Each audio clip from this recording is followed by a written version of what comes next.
de cada uno de ustedes. Quiero hablarles como alguien que siente en su corazón el deseo y el propósito de que lo que voy a decir en esta noche no lo tomemos a la ligera. Podría ser un nuevo comienzo en nuestras vidas. La misericordia de Dios se renueva cada día. Y esta puede ser nuestra noche. Y que podamos marcar un hito en nuestras vidas y decir, desde ese momento en adelante, comencé a caminar un rumbo diferente porque Dios me habló. Oremos. Amado Dios, Padre Celestial, alabado y glorificado sea tu nombre, Padre. En esta noche, con humildad de corazón, en la sencillez de mis labios, Padre querido, quiero, Señor, pedirte que pongas palabra adecuada para el propósito de tu enseñanza en nuestras vidas. Con humildad de corazón, te pedimos, Señor, que despejes nuestra mente, nuestro entendimiento, para que no solamente, Señor, recibamos tu palabra, sino que podamos poner en nuestras vidas el propósito de comenzar a andar conforme a tu verdad. Te alabamos, amado Padre, en el nombre glorioso de tu Hijo, nuestro Señor Jesucristo. Amén. Tomen asiento, amados hermanos.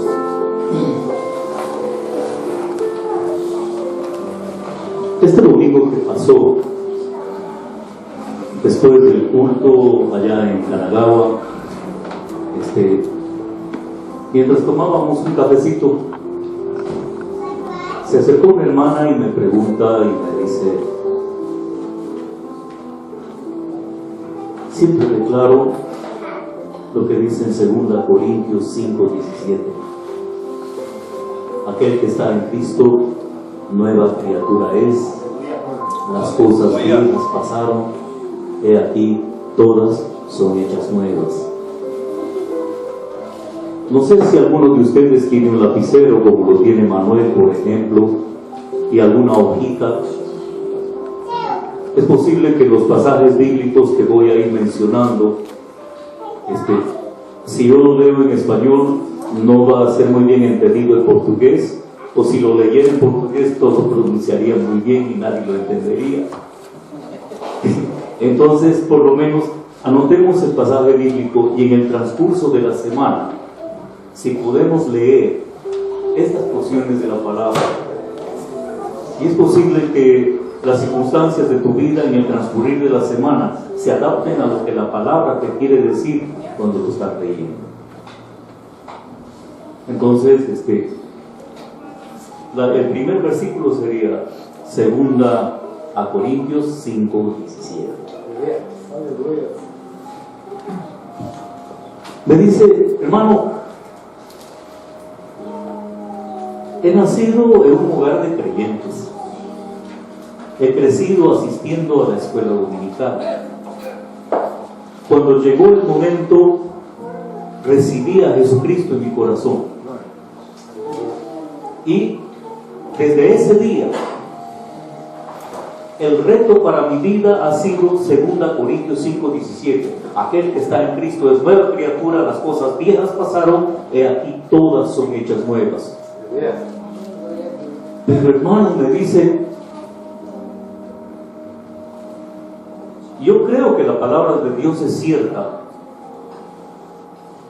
pero hasta ahora no me termino de convencer si realmente yo soy una nueva criatura, porque todavía tengo cosas en mi vida que son de mi vieja naturaleza.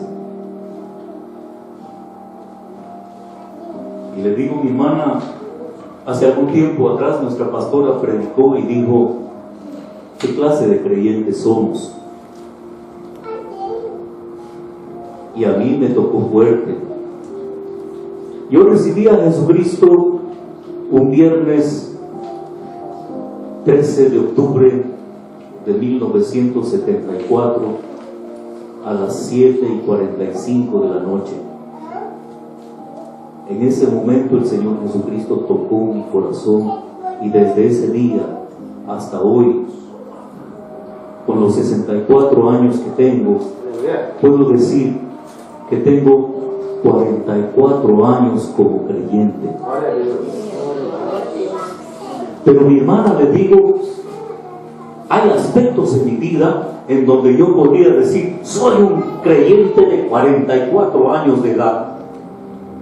Pero con vergüenza tengo que decir de que hay aspectos en mi vida en donde han pasado 44 años y no he podido superar todavía. 44 años repitiendo el mismo ciclo. No sé cuántos años de creyente tengas tú, o cuántas semanas, o cuántos días, o cuántos meses. Me alegro mucho, mis sobrinos se han sumergido en las aguas del bautismo en el transcurso de este año y están en su primer añito como creyentes. Y siento ese gozo, esa alegría, ese entusiasmo que uno siente como creyente. También puedo sentir con ellos la frustración que uno siente cuando, a pesar de haber recibido a Jesucristo, haberse sumergido en las aguas del bautismo en señal de obediencia, terminamos cayendo, terminamos fallando y nos sentimos realmente frustrados y nos sentimos altamente culpables de haberle fallado a ese Dios que nos ha llamado a su luz admirable.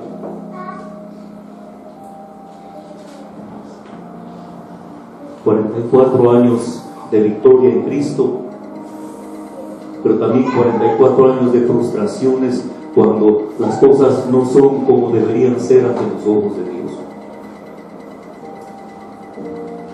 En esta noche yo quiero tocar el corazón de cada uno de ustedes para que nos miremos unos hacia nosotros mismos.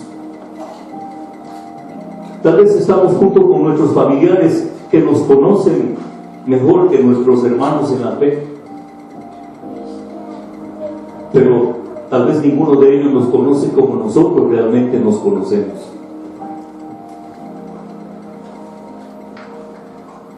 Jesucristo nos dio la salvación cuando, al derramar su sangre preciosa en la cruz, pagó el precio de nuestros pecados.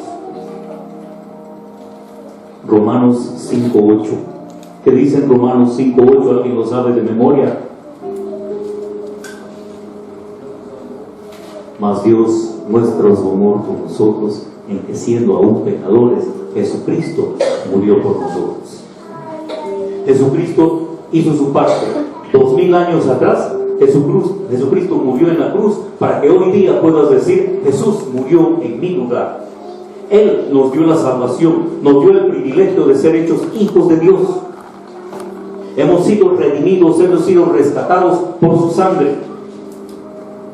Él es el Cordero de nuestra Pascua.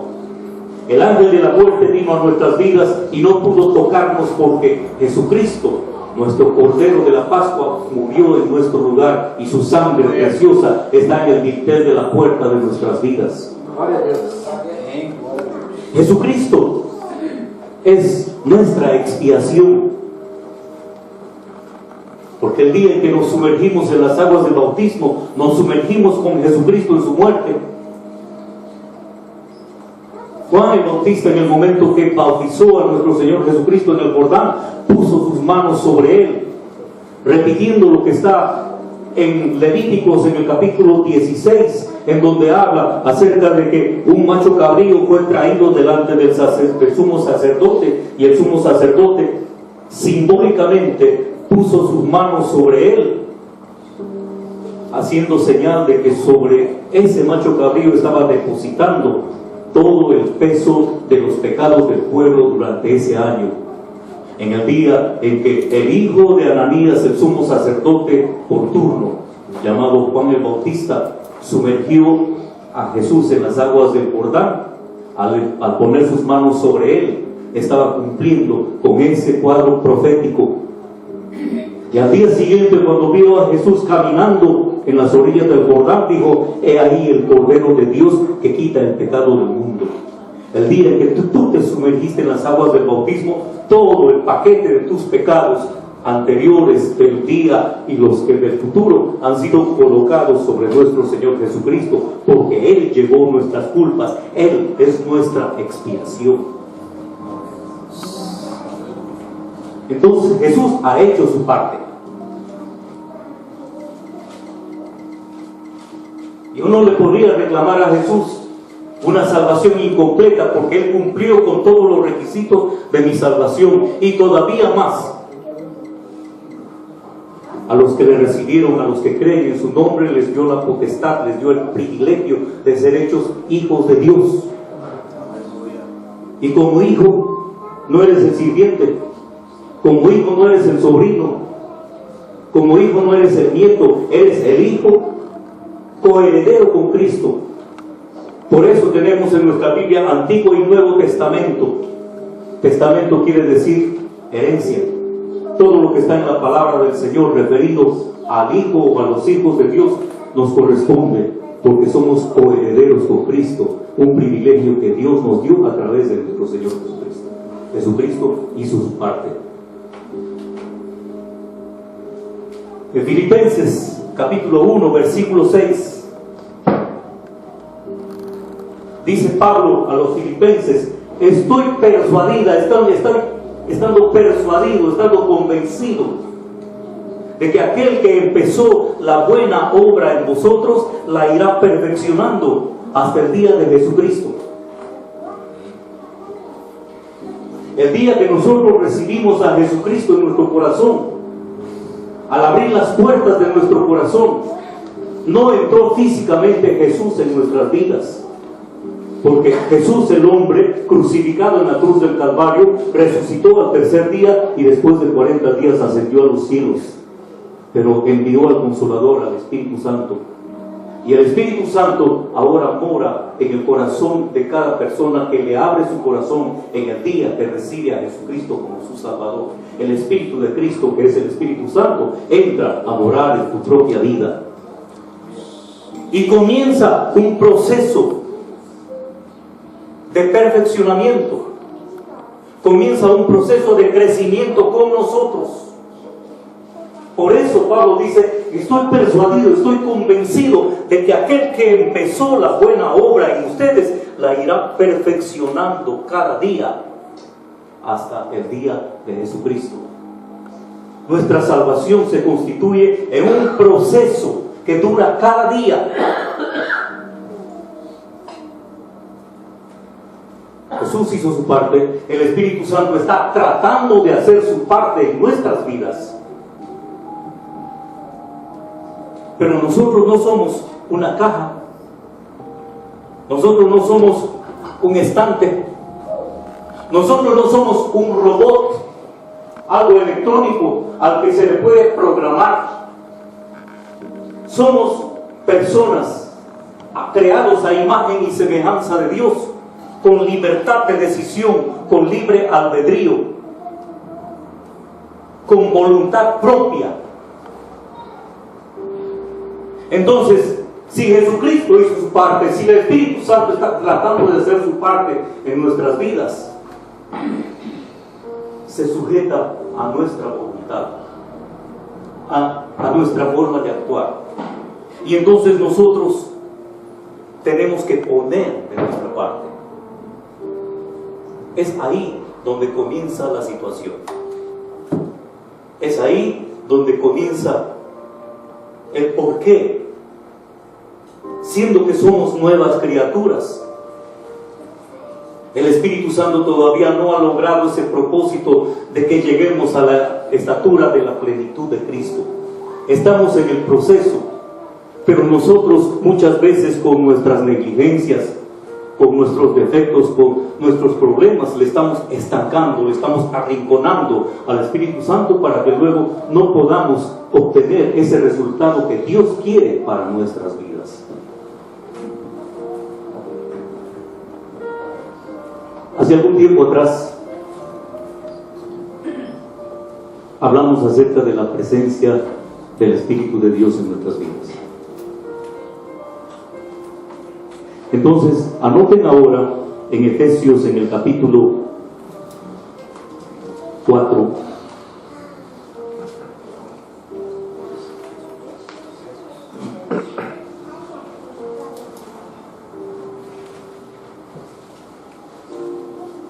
versículos 22 al 24. Efesios 4, de 22 al 24.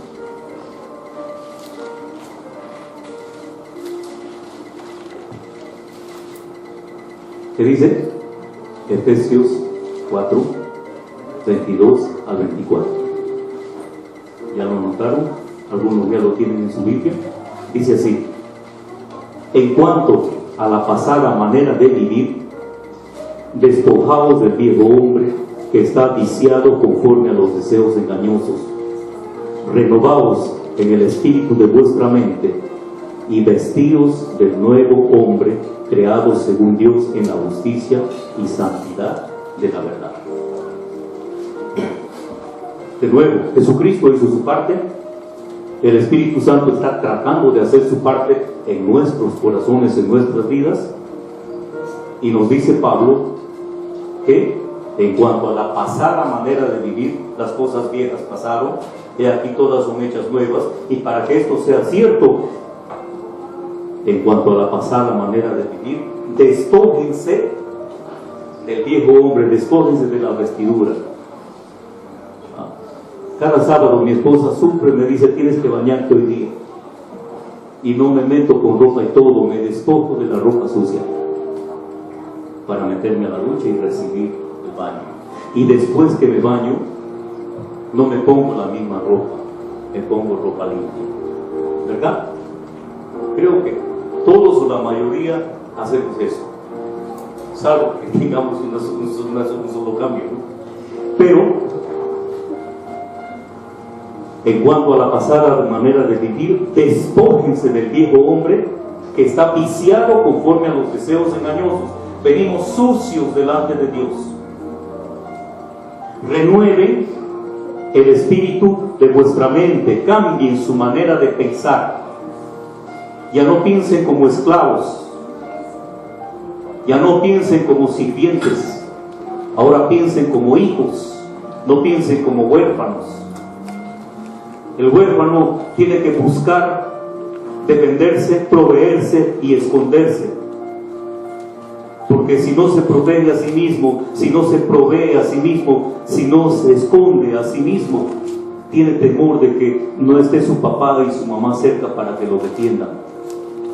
Pero el hijo vive lleno de felicidad, lleno de confianza, porque sabe que cada día papá y mamá proveerán para sus necesidades. Entonces dejemos a un lado el espíritu de huérfano, porque ahora somos hijos de Dios. Renueven el espíritu de su mente, cambien su manera de pensar y vístanse del nuevo hombre creado según Dios en la justicia y santidad de la verdad.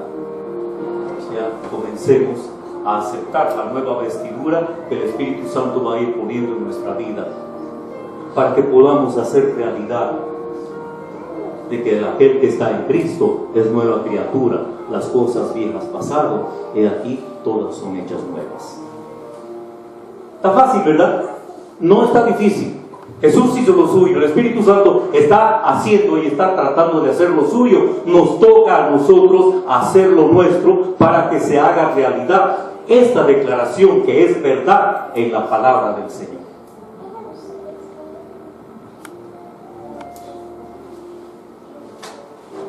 Viendo eso, quisiera que miremos en nuestras vidas por qué no es tan fácil hacer nuestra parte. ¿Por qué nos dificulta hacer nuestra parte? De nuestra vida pasada, de nuestra vieja naturaleza, traemos fobias, traemos hábitos o filias. traemos frustraciones, traemos malas costumbres.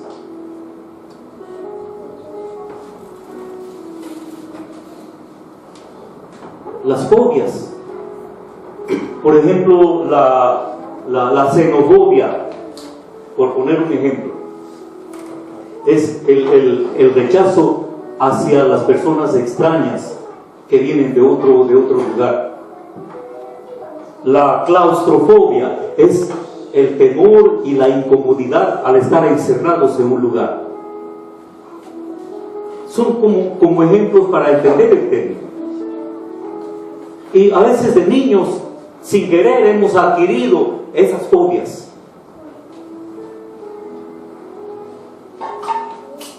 A algunos les gustaba, por ejemplo, rasgar las paredes y comer tierra.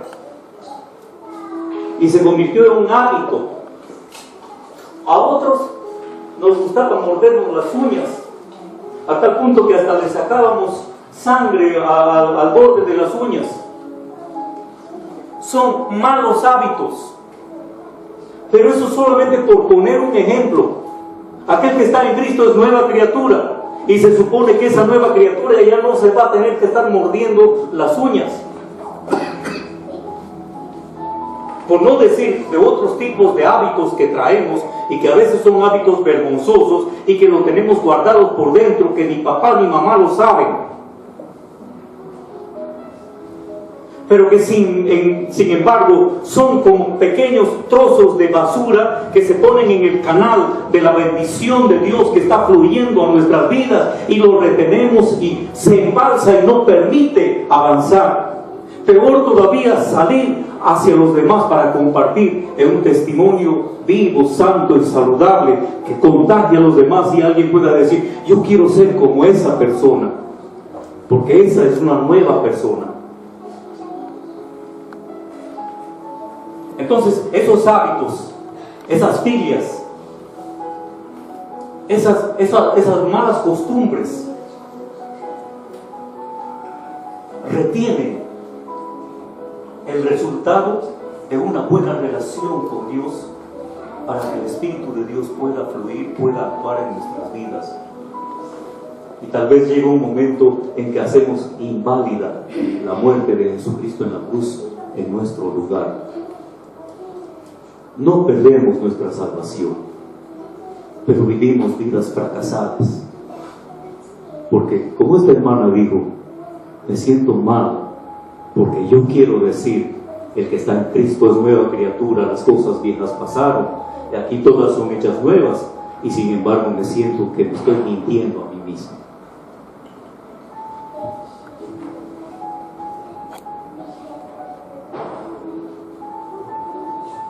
¿Cuántos han visto la película del Titanic? Manos levantadas, ¿eh? Bueno, hay algunos a quienes no les gusta la película. Bueno, el Titanic es un barco, o fue un barco, es un barco que está en el fondo del mar ahora. Fue un transatlántico británico, el mayor barco del mundo al finalizar su construcción.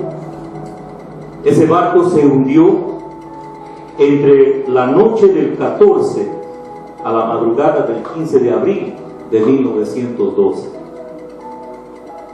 Durante su viaje inaugural, saliendo de Southampton, en Inglaterra, rumbo a Nueva York.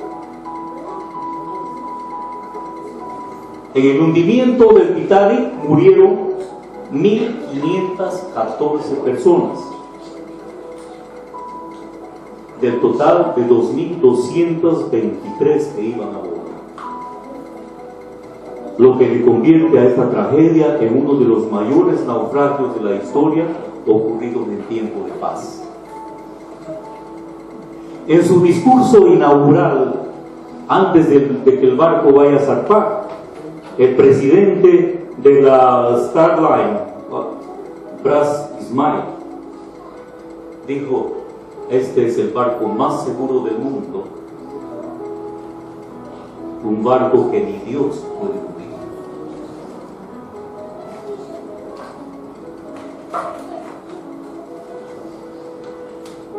El barco había sido diseñado para ser lo último en lujo y comodidad.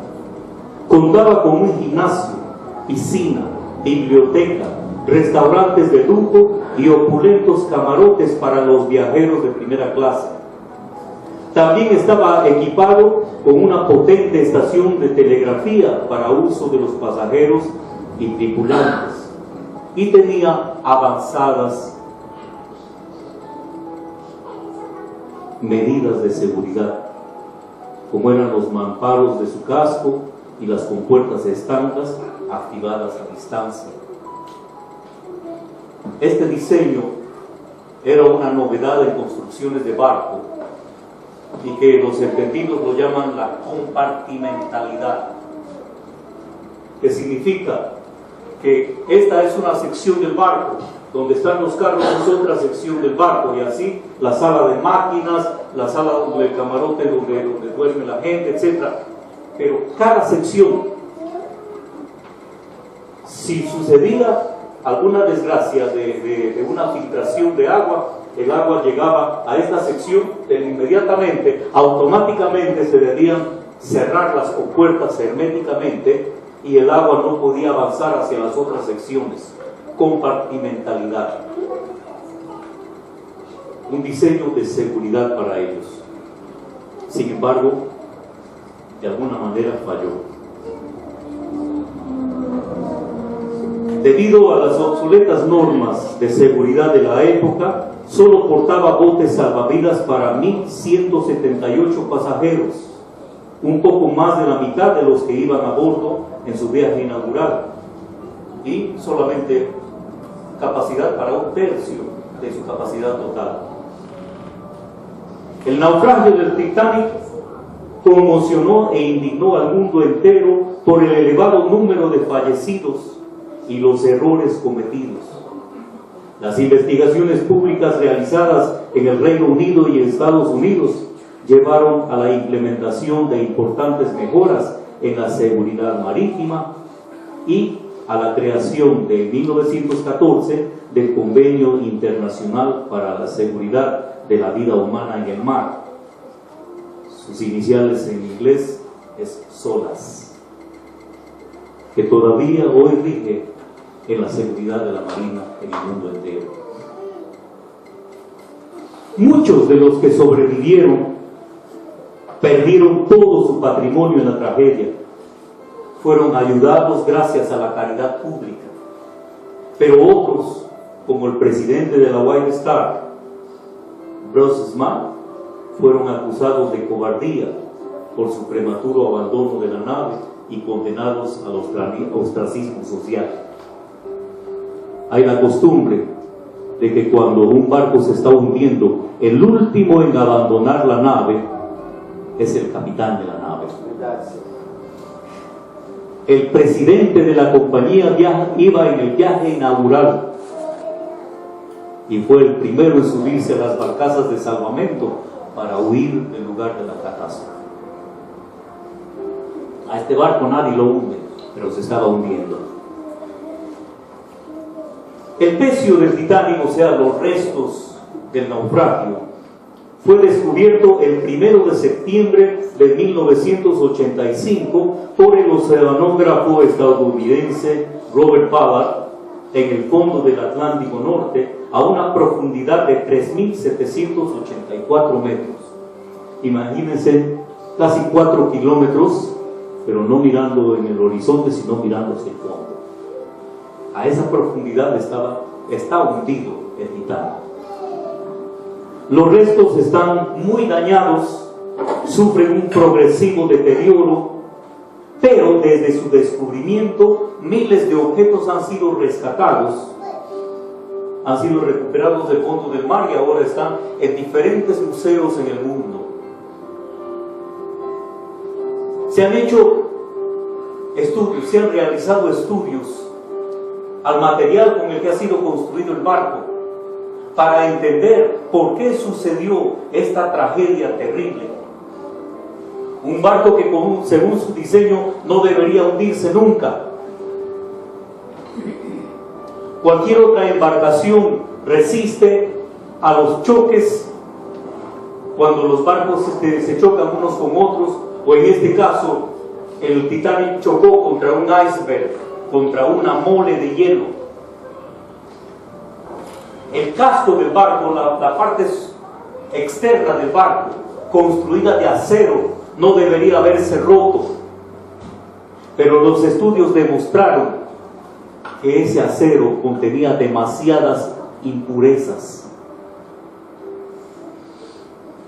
Y con el frío y el agua salada de la zona del Atlántico Norte, este acero no resistió al impacto del barco contra el iceberg.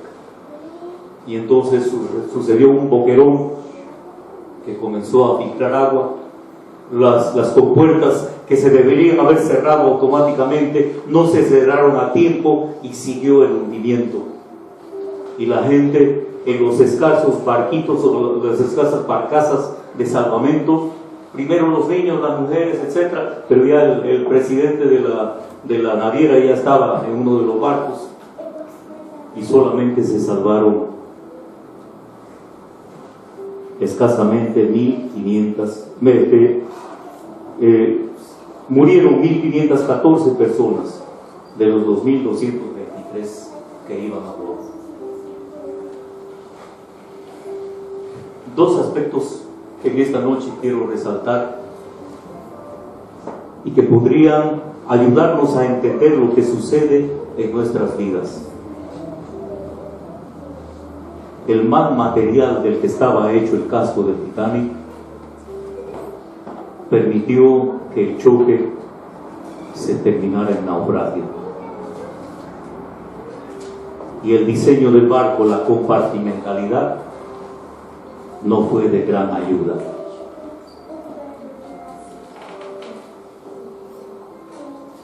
La compartimentalidad y la impureza del material de construcción.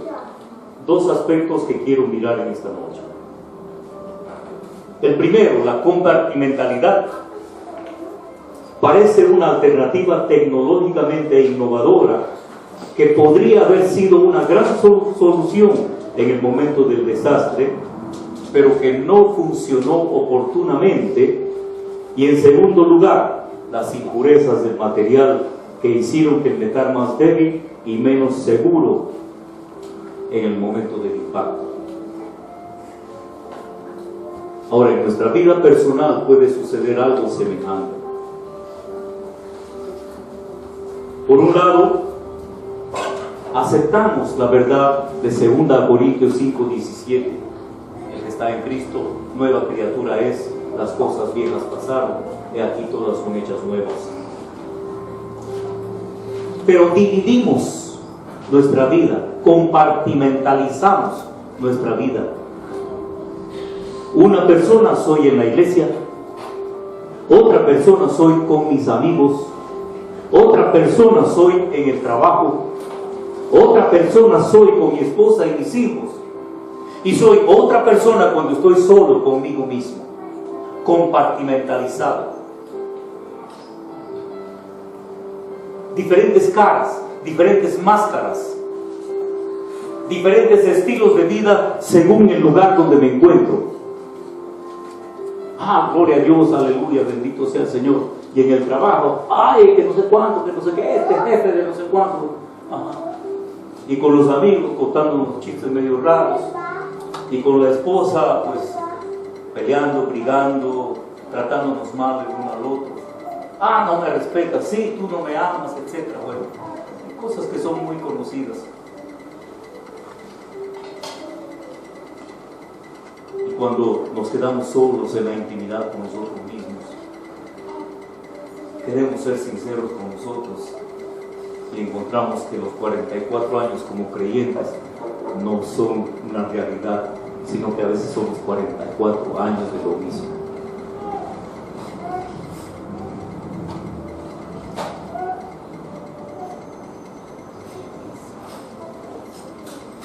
Todas nuestras estructuras se pueden derrumbar en un momento dado.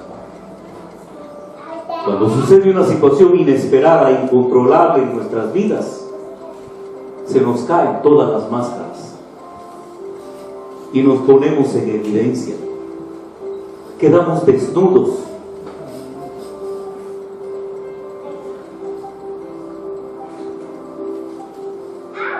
Y a veces nosotros mismos no nos aguantamos. Voy a contar algunas situaciones que no son nada que haya sucedido aquí. El estilo es cualquier parecido con la realidad es mera coincidencia. Así que no se sientan mal.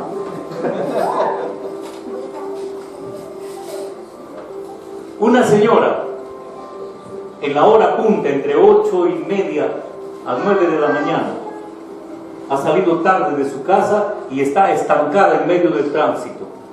Quiere voltearse a un lado y no puede avanzar, voltear a otro lado y no puede. Y comienza a tocar el brazo, y comienza a gritar como si estuviera desesperadamente loca. Arma un escándalo terrible. Un policía de tránsito se acerca, le toca en la ventana, ella abre la ventanita, sopla aquí, ya, sopla, prueba de alcohol. Los documentos del vehículo, por favor. Sí, aquí está, licencia de conducir, tarjeta de propiedad, etc. Dice, no está variada. No, el vehículo es suyo. Claro, el vehículo es mío. Mire, yo pensé que estaba usted borracha y pensé que el vehículo era robado. Pero ¿cómo puede usted pensar eso? Señora, su carro está lleno de calcomanías. Dice, el vehículo, Dios es amor. Jesús es mi copiloto. Jesucristo es la única esperanza. Jesús es mi dulce calma en el camino. Y hasta tiene el pescadito como símbolo en el carro. Todos esos eslogans, todos esos símbolos, nosotros los usamos en la iglesia donde yo asisto, le dice el policía. Por eso pensé que usted con su comportamiento estaba ebria o de pronto el vehículo era robado.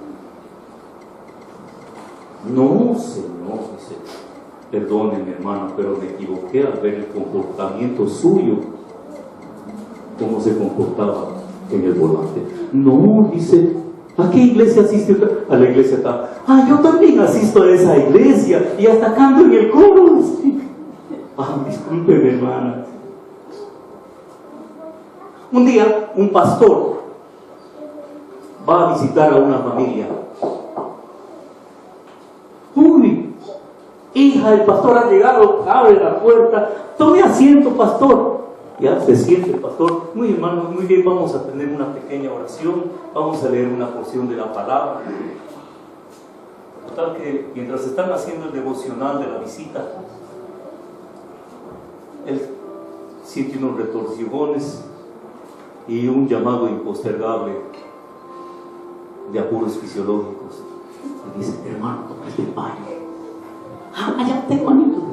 Cuando abre la puerta del baño, va a sentarse y casi se cae de espaldas. El olor a nicotina estaba tan terrible por un cenicero junto al inodoro. La puerta, la casa estaba limpiecita. Había letreros con cuadros alusivos preciosos, pero había rincones de la casa donde no se podía llegar, a donde no debían llegar los extraños. Entonces, leyendo, dice, Jesús es el huésped de honor en nuestra casa. Sí, pero solamente llega hasta la sala de estar. Porque si entrara hacia los otros compartimentos, no encontraría nada agradable. Ambientes compartimentados. Una señora con su sobrina, en pleno centro de Lima, van a tomar un taxi. Una vez que suben al taxi, el taxista, mientras va manejando, mira de reojo a la sobrina, está buena, ¿no? Y comienza a hacerle comentarios deshonestos, poco groseros. Y la tía, muy molesta, le dice: mire, si usted no cambia su comportamiento, nos bajamos del carro y no le pagamos la carrera. Como que se moderó y llegaron a su lugar del destino. Yo estaba hospedado en la casa de aquella señora y me habían invitado a predicar en cierta iglesia. Y yo le invito, le digo: señora, mire, aprovechemos, vamos al culto esta noche. Ah, ya, me dice, encantado. Y le invita a su sobrina. Y esa noche nos vamos juntos al culto. Cuando llegamos, ahí en la puerta, los sugieres dando la bienvenida, había uno bien vestido, con una sonrisa especial: bienvenidos, adelante, esta es la casa de Dios. Y le quedan mirando, y la sobrina dice: este no es el taxista malcriado del otro día. En su trabajo era, aparte de grosero, avergonzante, y en la iglesia era el ujier que daba la bienvenida a los hermanos.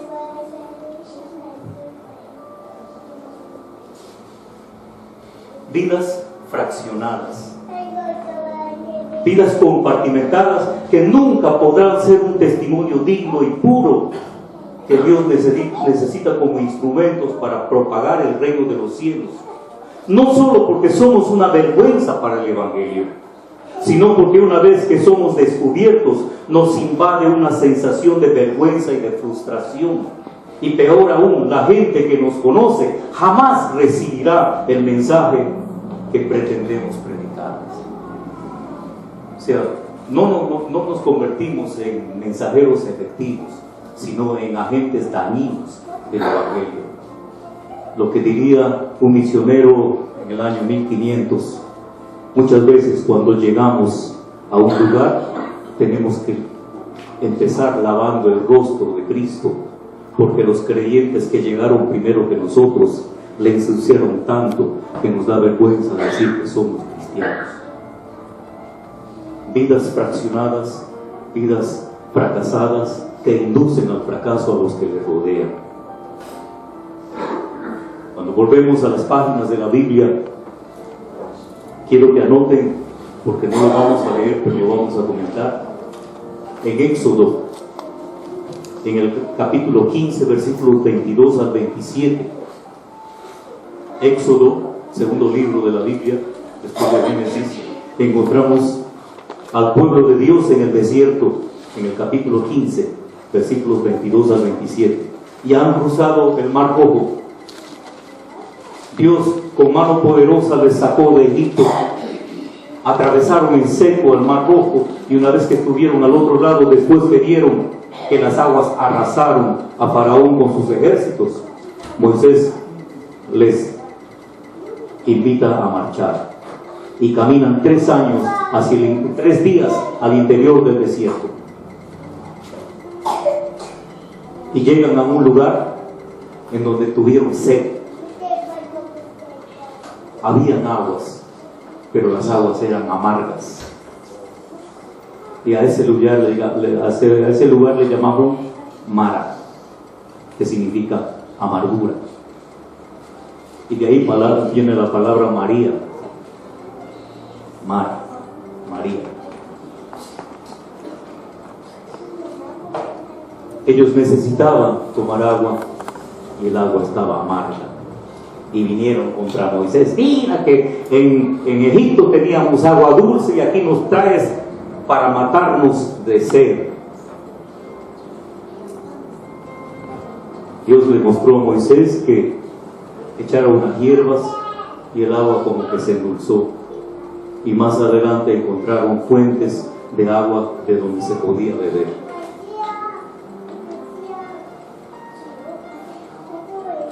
Luego, en Números, el cuarto libro de la Biblia, cuarto libro del Pentateuco, en el capítulo 20, versículos 2 al 13, encontramos al pueblo haciendo una comparación entre el desierto donde estaban, donde no tenían ni agua para beber, y las tierras de Egipto, de donde habían salido, donde abundaba la sementera, higos, viñas y granadas. una comparación entre la tierra de esclavitud llena de comodidades, llena de lujos, etc., y la vida en libertad, pero en pleno desierto.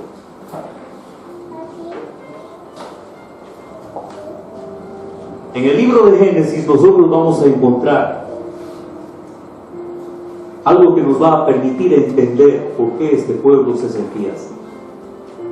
Desde el capítulo 46 al capítulo 47 en Génesis, dice que los israelitas llegaron a vivir en Egipto por invitación de José, quien en ese momento era gobernador de Egipto, y por recomendación de José dijeron a Faraón: nosotros somos pastores de ganado. Porque para los egipcios los pastores de ganado eran abominación, eran despreciables. Los egipcios no se dedicaban a la crianza de ganado.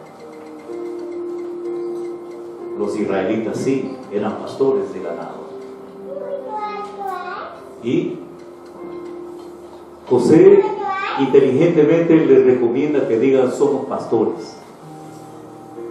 Entonces, dos cosas: como son abominación, tienen que vivir separados de los egipcios, y como son pastores, les vamos a poner en una tierra en donde hay abundancia de pasto para que críen tranquilos sus animales. Al fin y al cabo, en ese momento José era el segundo después de Faraón, era el gobernador de Egipto. Y José había invitado a Jacob, su papá, y a todos sus hermanos a vivir en Egipto. Y han transcurrido 400 años viviendo en esas tierras, en Egipto, en las tierras de Gosén. Las tierras de Gosén en Egipto quedan en la desembocadura del río Nilo. El río Nilo es uno de los ríos que hasta hace poco ha sido considerado como el más largo, el más grande del mundo. Como dirían los brasileños, el río más grande del mundo.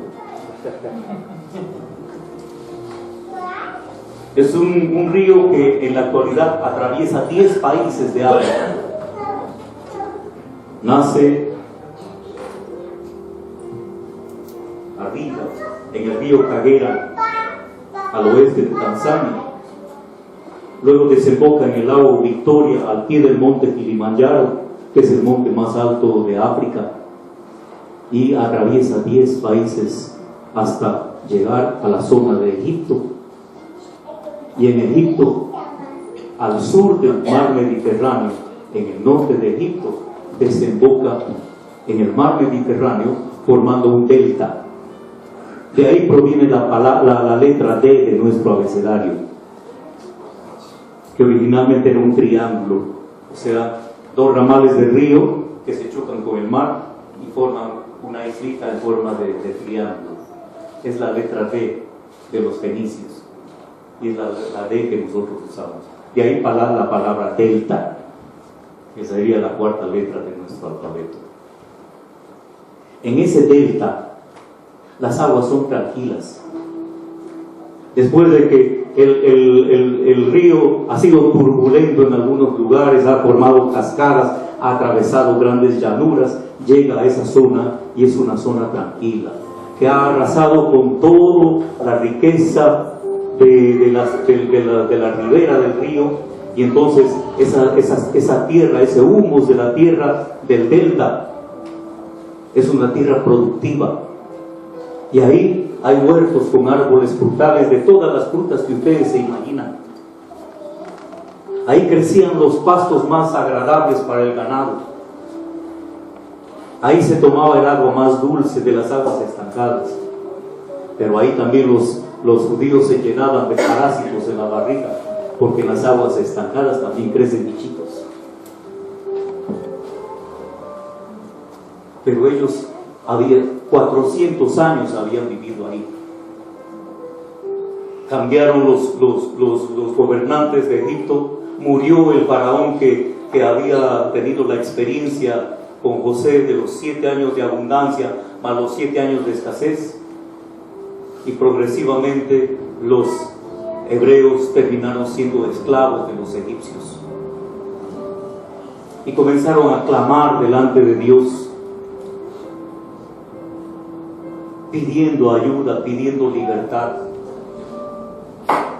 Y ahí es donde encontramos este versículo glorioso en donde Dios dice: he visto su sufrimiento, he oído sus clamores, he sentido en mi corazón el deseo de sacarles en libertad a una tierra nueva, a una tierra que fluye leche y miel. Es por eso que a Moisés le hace regresar a Egipto, y Moisés, con mano poderosa, con mano firme, después de 10 plagas que azotaron a Egipto, saca al pueblo en libertad, y Dios muestra su mano poderosa cruzando el mar Rojo en seco, y ahora están en Mara, en el desierto, y van a tomar aguas amargas.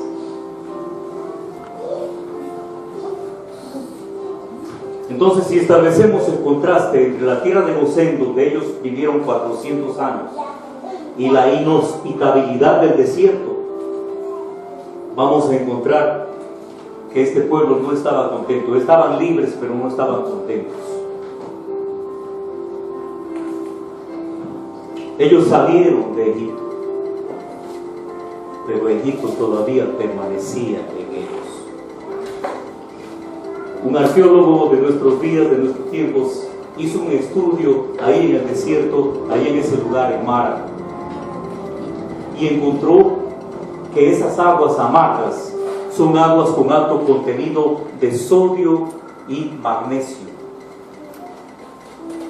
Las sales de sodio y magnesio son las sales que nosotros usamos en el sport drink, en el Pocari, en las bebidas rehidratantes. Nos ayudan para calmar la sed, nos ayudan para rehidratar y preservarnos de la deshidratación.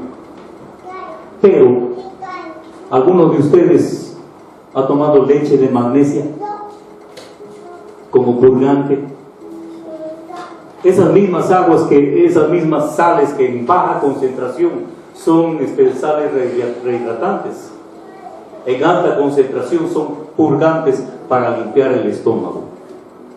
Y entonces este arqueólogo, por accidente, probó un poco de esa agua y le produjo un efecto laxante, y cuando miró dónde esconderse en sus momentos de apuros, estaba en pleno desierto, no había un solo arbolito detrás del cual esconderse. Y entonces para sus adentros se rió, y luego escribe en sus memorias y dice: imagínense ustedes, si yo no encontré un arbolito, ¿qué habrá sido de unos cuantos miles de hebreos con apuros fisiológicos y sin un arbolito detrás del cual esconderse? Dios les había sacado con mano poderosa de Egipto, pero aquí en el desierto quería sacar a Egipto de dentro de ellos mediante un purgante. Hermanos, nosotros hemos salido de la esclavitud de nuestra vida anterior, pero muchos de las comodidades y de los gustos, de los hábitos, buenos o malos que teníamos, permanecen en nosotros. Y hay circunstancias en nuestra vida en donde Dios quiere limpiarnos, porque son un estorbo para el fluir del actuar del Espíritu Santo en nuestras vidas. Ellos habían salido de Egipto, pero Dios quería sacar a Egipto de ellos. Dios nos ha sacado de la tierra de esclavitud de nuestra vieja vida pasada, pero quiere que nosotros le permitamos que salga de nosotros lo que no le agrada a Él, que seamos verdaderamente libres por dentro y por fuera.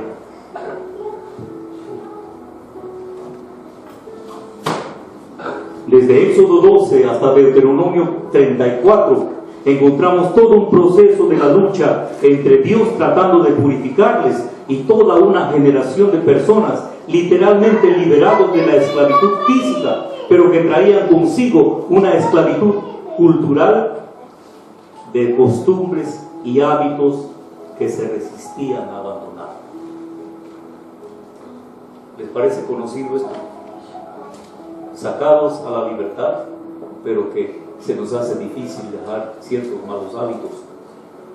En nuestros días esa lucha aún se sigue dando entre los creyentes de nuestras congregaciones, que habiendo sido liberados de la esclavitud del pecado mediante la preciosa sangre de nuestro Señor Jesucristo, derramada en la cruz del Calvario, se resisten a renunciar a sus viejas costumbres y hábitos que en mayor o menor grado impiden que la casa del Señor se llene de la fragancia de la santidad de su presencia.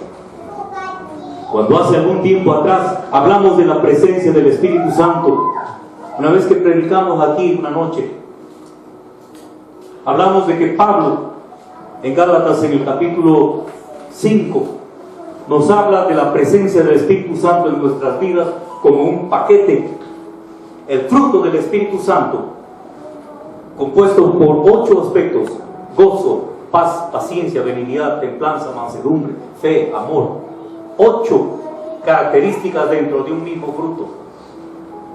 Y lo comparamos con una computadora nueva que viene con todo su sistema operativo, y dentro de ese sistema operativo sus programas, cada programa con una característica diferente, con una finalidad diferente. El paquete viene completo, solamente tenemos que instalarlo, abrir el programa y comenzar a explorarlo. Y en segunda de Pedro, en el capítulo 1, Pedro nos explica que debemos desarrollar la presencia de Dios en nuestras vidas. Nos ha hecho participantes de la naturaleza divina, el Espíritu Santo en nuestras vidas. Esa es la naturaleza de Dios en nosotros. Dice que poniendo toda diligencia, agreguemos a nuestra fe virtud, a la virtud conocimiento, al conocimiento dominio propio, al dominio propio paciencia, a la paciencia piedad, a la piedad afecto fraternal y al afecto fraternal amor. También 8 aspectos en los cuales nosotros podemos desarrollar nuestra vida. Para que se haga cierta esta declaración de que el que está en Cristo es nueva criatura.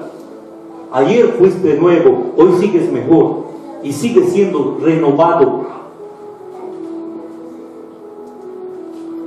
El paquete completo instalado, desarrollándose a nuestra voluntad, porque dice: pongan toda diligencia.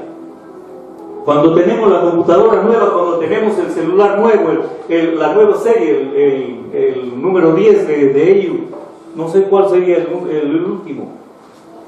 Hasta Kaori dice: ¿cuál es tu clave, Rosa? Hasta ella sabe que hay que tener una clave para entrar, y luego comienza a explorar, comienza a navegar. Y cuanto más tiempo estamos metidos ahí, vamos descubriendo más cosas, más trucos, más características de los programas en que están incluidos en esa computadora nueva que tenemos. De igual manera, el nuevo creyente tiene el paquete completo del Espíritu Santo en su vida y tiene que comenzar a desarrollarlo en cada uno de esos aspectos: gozo, paz, paciencia, benignidad, templanza, mansedumbre, fe y amor, agregando a su fe virtud, a la virtud conocimiento, al conocimiento dominio propio, al dominio propio paciencia, a la paciencia piedad, y a la piedad afecto fraternal amor. Porque si estas cosas están en ustedes y abunda, no les permitirá estar ociosos ni sin fruto en cuanto al conocimiento de nuestro Señor Jesucristo. Y haciendo estas cosas no caeréis jamás. Miren, no está difícil. Que cuanto más desarrollado tenemos esta presencia de Dios en nuestras vidas, más ánimo vamos a tener a participar en la actividad de la presencia de Dios para compartirlo con otros.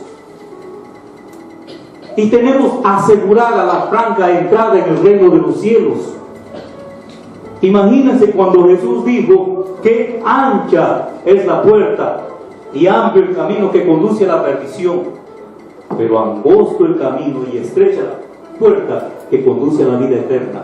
Pues esa puerta angosta, ese estrecho camino se amplía por su característica, por su seguridad. Y entonces un alambrista de circo puede caminar muy cómodamente sobre ese pequeño alambre bien templado, cuando por un lado el Espíritu Santo está templando y del otro el Señor Jesucristo dice: avanza, hijo, avanza, porque va a llegar un momento en que llegues a mi presencia, a la plenitud de la estatura de Jesucristo. El Espíritu Santo te conduce, te da la seguridad, te amplía ese estrecho camino, pero el Señor Jesucristo no quiere que caigas y te recibe porque te está esperando, porque Él no quiere que su muerte haya sido en vano en la cruz del Calvario. Entonces estas tres realidades están presentes en nuestra noche. Vuelvo a repetirles, Jesucristo ya hizo lo suyo en la cruz del Calvario. El Espíritu Santo está tratando de hacer en nuestras vidas esa renovación que quiere para nosotros. Nos está llamando en esta noche que cada uno de nosotros pongamos de nuestra parte. Es responsabilidad tuya, es responsabilidad mía, porque es una lucha diaria y continua. Cuando hablamos de renovar el espíritu de nuestra mente, cuando hablamos de renovar nuestra manera de pensar, Jesucristo nos muestra un ejemplo precioso. En el Evangelio de Juan, en el capítulo 4, muchos de ustedes, la mayoría, conocen la historia de Jesús y la mujer samaritana junto al pozo de Jacob.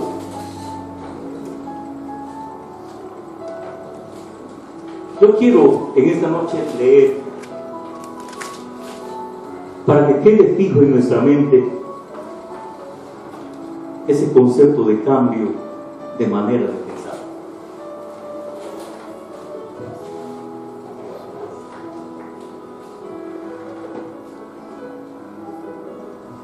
Cuando pues el Señor supo que los fariseos habían oído decir: Jesús hace y bautiza más discípulos que Juan, aunque Jesús no bautizaba sino sus discípulos, salió de Judea y se fue otra vez a Galilea, y le era necesario pasar por Samaria.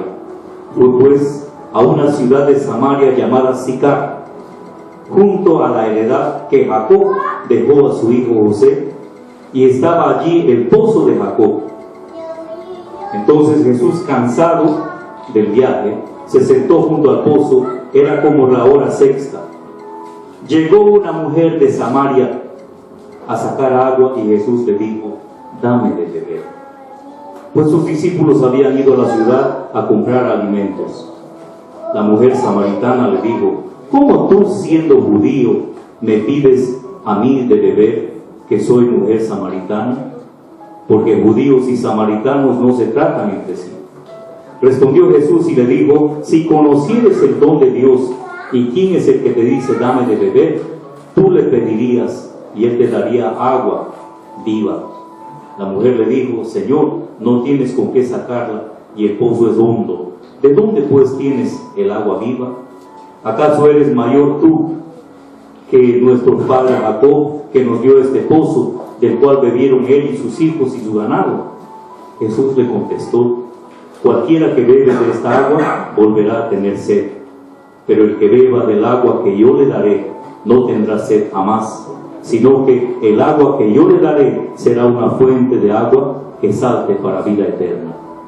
La mujer le dijo: Señor, dame de esa agua para que yo también, para que no tenga yo sed, ni venga aquí a sacarla.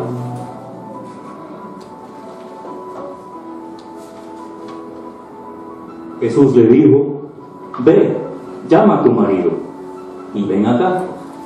Respondió la mujer y le dijo: no tengo marido. Jesús le dijo: bien has dicho, no tengo marido, porque 5 maridos has tenido y el que ahora tienes no es tu marido. Esto has dicho con verdad. Le dijo la mujer: Señor, me parece que tú eres profeta. Nuestros padres adoraron en este monte, pero vosotros decís que en Jerusalén es el lugar donde se debe adorar. Jesús le dijo: mujer, créeme que la hora viene cuando ni en este monte ni en Jerusalén adoraréis al Padre. Vosotros adoráis lo que no sabéis, nosotros adoramos lo que sabemos, porque la salvación viene de los judíos. Pero la hora viene, y ahora es, cuando los verdaderos adoradores adorarán al Padre en espíritu y en verdad, porque también el Padre tales adoradores busca que le adoren. Dios es espíritu, y los que le adoran en espíritu y en verdad es necesario que le adoren. Hasta ahí. Hemos leído el Salmo 84 y la vez pasada, cuando comentaba el pastor acerca de la alegría de venir al templo, mencioné el Salmo 84 como un salmo anónimo. Era una persona completamente desconocida, que no era judío, que tal vez era gentil, pero que amaba y buscaba a Dios. También les dije que la manera de pensar de ese tiempo era que había un lugar especial donde reunirse para adorar a Dios. Los judíos, los prosélitos del judaísmo, anhelaban por lo menos una vez en su vida llegar a Jerusalén, porque para ellos el centro de adoración era Jerusalén. Y cuando llegaban, los sacerdotes podían entrar al templo, las mujeres podían llegar hasta cierto punto del templo, pero los gentiles se quedaban en el atrio del templo, fuera del templo. Por eso se le llamaba el patio de los gentiles. Y este autor del Salmo 84 llega a los atrios, escribe este salmo y le entrega a uno de los sacerdotes que estaría por ahí, para que le entregue al jefe de los cantores, para que lo puedan cantar en el templo. Y este salmo quedó registrado como el Salmo 84 en la Biblia que nosotros tenemos. Entonces los judíos decían, hay que ir a Jerusalén, aunque sea una vez en la vida, para adorar a Dios ahí. Los samaritanos decían, el pozo de Jacob, la heredad que Jacob dejó a nuestros padres, es el lugar donde nos tenemos que reunir para adorar. Y Jesús le dice, ha llegado la hora, y ahora es, en que los verdaderos adoradores no adorarán en Jerusalén ni en este monte, sino que adorarán al Padre en espíritu y en verdad.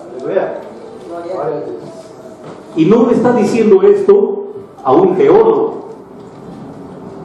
ni siquiera está diciendo a la esposa del sumo sacerdote. Le está diciendo a una mujer que había tenido 5 maridos y que el que tenía ahora no era su propio marido.